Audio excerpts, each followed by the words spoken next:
అతి తక్కువ వడ్డీ రేట్లకే పొందండి Punjab national bank home loans, car loans. Zero processing fee, zero documentation charges. వెంటనే మీ బ్రాంచ్ ని సంప్రదించండి.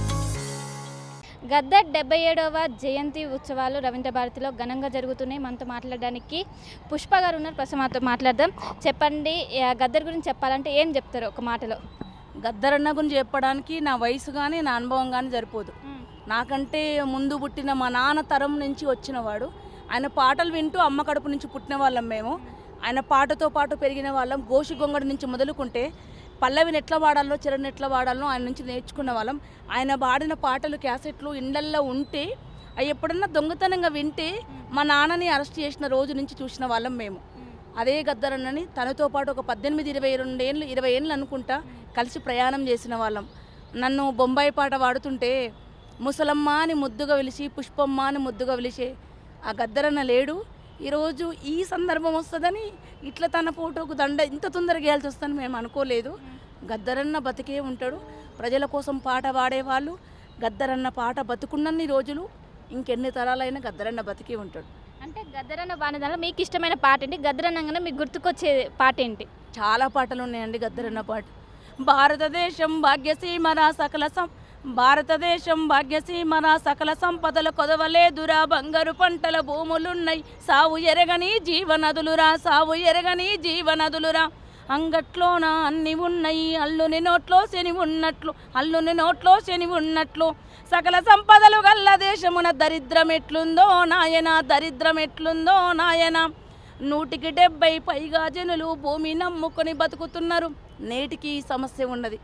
ఆయన పాడిన నేను ఒక 22-23 ఏళ్ళుగా పాట పాడుతున్న పాట, నేను ఇప్పటికీ తెలంగాణ సాంస్కృతిక సారథి ఉద్యోగస్తురాలుగా ఉండి కూడా పాడుతున్న పాట అమ్మ పాట. ఇంకా 50 ఏళ్ళైనా పాడుకునే పాట. ఒక 22-23 ఏళ్ళ కిందనే గద్దరన్న రాసిన పాట అది.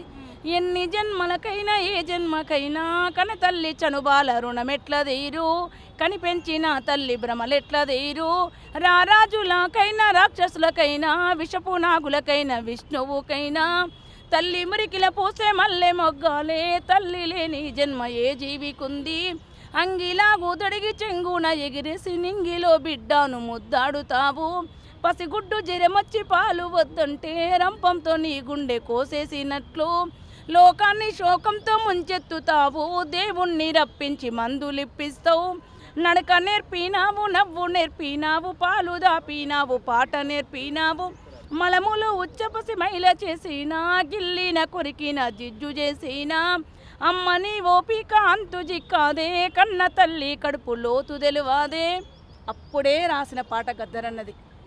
1000 మంది అమ్మలు, లక్షల మంది అమ్మలు వాళ్ళ బిడ్డల కంటే ఎక్కువ రోజు కష్టం చేసుకుంటే అన్నం లేని తల్లులు పాసిపోయిన అన్నాన్ని వాళ్ళు తిని వేడి మీద పొయ్యి మీద ఉన్న బువ్వ ఎప్పుడు తినొచ్చిర్రో బిడ్డలు జనం దగ్గర 3 బాటల కాడ నిలబడి పాటలు పాడేటోళ్ళు వీళ్ళకు కడుపు నిండా అన్నం పెడితే బాగా పాటలు పాడతారని ఆ తల్లులను వాళ్ళ ప్రేమ మీద రాసుకున్న పాట అది. గద్దరన్న వాళ్ళ అమ్మతోని చాలా తక్కువ సమయాన్ని స్పెండ్ చేసి ఉండాలి.